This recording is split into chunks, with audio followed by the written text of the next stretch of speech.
Pedagang kaki lima di Pasar Los, Kecamatan Banda Sakti, Kota Lok Sumawe telah melaporkan oknum Satpol PP yang diduga melakukan pemukulan saat penertiban ke Polres Lok Sumawe atas kasus dugaan penganiayaan dan pengeroyokan.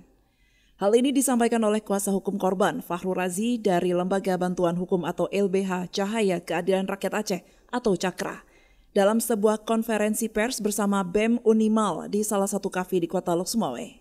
Dugaan penganiayaan terhadap 3 pedagang handphone bekas tersebut terjadi pada tanggal 25 Juli 2023. Kronologis awalnya terjadi sekitar pukul 22 waktu Indonesia Barat. Saat itu Satpol PP sedang melakukan patroli dan para korban sedang berjualan. Saat itu rak jualan dipindahkan dari badan jalan serta petugas kembali ke kantornya. Sepeninggal petugas, pedagang kembali meletakkan rak jualannya di lokasi semula hingga akhirnya petugas datang kembali ke lokasi tersebut dan kembali melakukan penertiban. Maka terjadilah adu mulut dan bentrok dengan PKL. Pasca membuat laporan ke kepolisian, orang tua salah seorang korban yang juga bekerja di Satpol PP ikut diintimidasi oleh oknum petinggi Satpol PP dengan ancaman akan dipecat atau mutasi jika tidak mau berdamai. Menurut Fahrul Razi, hal ini sudah sangat tidak bisa ditolerir. Apabila kejadian seperti ini kembali terjadi, dirinya akan melakukan upaya hukum juga.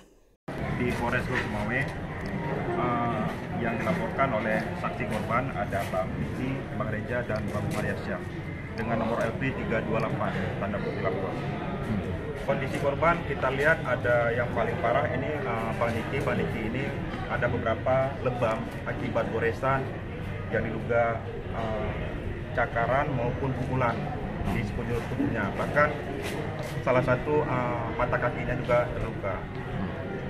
Sedangkan Bang Muhayyad Syah ini saat kejadian sebenarnya beliau bermaksud ingin meleraikan karena dilihatnya ada pemukulan yang dilakukan oleh oknum yang kami tahu itu adalah oknum dari Satpol PP mencoba melerai, bahkan beliau juga mendapatkan kekerasan yang dilakukan oleh oknum tersebut.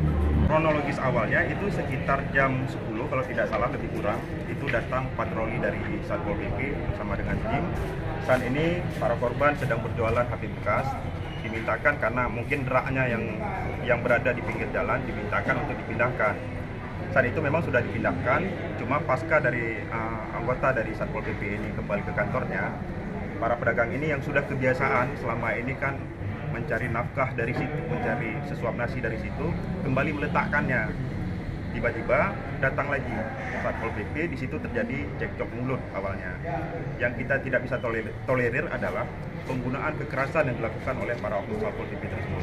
Kami juga tidak tahu apakah itu masyarakat ataupun lembaga yang dibentuk oleh Satpol PP, kami tidak tahu itu. Yang kami tahu bahwa itu adalah dari oknum Satpol PP. Makanya kemarin kita buat laporan pengaduan dengan pasal 351 penganiayaan dijuntukan dengan pasal 170 terkait dengan pengeroyokan. Cuma yang perlu teman-teman media ketahui, pasca daripada pelaporan kemarin juga ada beberapa dari keluarganya Niki sebagai pelapor utama itu juga mendapatkan intimidasi.